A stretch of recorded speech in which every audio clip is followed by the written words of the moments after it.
কল্পনা করুন, একদিন সকালে আপনি জানালার পর্দা সরালেন আর বাহিরে দাঁড়িয়ে আছে একটা বিশাল ডাইনোসর। তখন কি করবেন? পালাবেন নাকি ভিডিও করতে চলে যাবেন?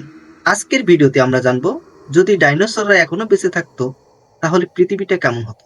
ভিডিওটি শুরু করার আগে বৈকাল চ্যানেলে যারা নতুন দর্শক তারা চ্যানেলটি সাবস্ক্রাইব করুন এবং পাশে থাকা বেল আইকনটি ক্লিক করে বাজিয়ে দিন। চলুন শুরু করা যাক। আজ থেকে ৬৬ মিলিয়ন বছর আগে এক বিশাল গ্রহাণুর আঘাতে পৃথিবী কেঁপে উঠেছিল। ধুলাবালি পুরো আকাশ ঢেকে ফেলেছিল। খাবারের অভাবে প্রায় সব ডাইনোসর বিলুপ্ত হয়ে যায়। কিন্তু যদি সেই গ্রহাণু আঘাত না করতো, আমাদের শহরগুলো হয়তো থাকতো বিশাল বিশাল দেয়ালে ঘেরা, আর রাস্তার পাশে দাঁড়িয়ে থাকতো না গরু ছাগল, বরং ঘুরে বেড়াতো ছোটখাটো র্যাপটর। আর দূরে কোথাও এক বিশাল ডাইনোসর তার লম্বা গালায় গাছের পাতা চিবাচ্ছে। এই পৃথিবীতে বাঘসিংহ থাকলেও আমরা নিশ্চিন্তে চলাফেরা করি, কারণ বন্ধু, প্রযুক্তি আর শহরে জীবন। কিন্তু ডাইনোসর ওরা ২০ ফুট লম্বা আর এক কামড়ে হাতির সমান মাংস খেয়ে ফেলতে পারে। এরকম এক দানব যদি আপনার এলাকার গলিতে হেঁটে বেড়াতো তাহলে কি হতো? আমাদের জীবনযাত্রা বদলে যেত।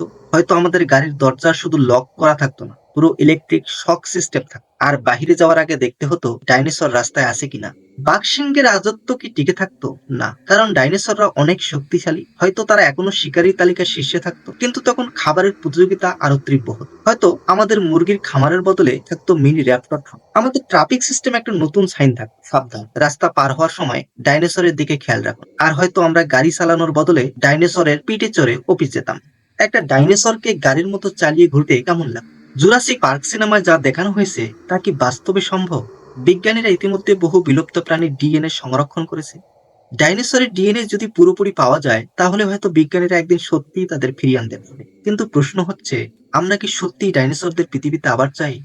কল্পনা করুন, আপনি একদিন বাসার দরজা খুললেন আর দেখলেন সামনে একটা ছোট র্যাপ্টর দাঁড়িয়ে আছে। আপনাকে দেখে সে চোখ বড় বড় করে তাকিয়ে আছে। এখন কি করবেন? ওকে পোষ মানাবেন নাকি দৌড়ে পালাবেন? আচ্ছা, এখনো যদি ডাইনোসররা বেঁচে থাকতো তাহলে কি সেটা মানুষের বন্ধু হতো নাকি সত্যি? কমেন্টে জানাবেন। আচ্ছা, ডাইনোসরদের নিয়ে এত কিছু বললাম, যদি কাল সকালে সত্যিই আপনার জানালার পাশে একটা ডাইনোসর দাঁড়িয়ে থাকে, কি করবেন? ভিডিওটি ভালো লাগলে লাইক দিন, কমেন্ট করুন আর সাবস্ক্রাইব করতে ভুলবেন না। এরকম নতুন নতুন রহস্যময় গল্প শুনতে বৈকালের সাথেই থাকুন। আজকে এ পর্যন্তই।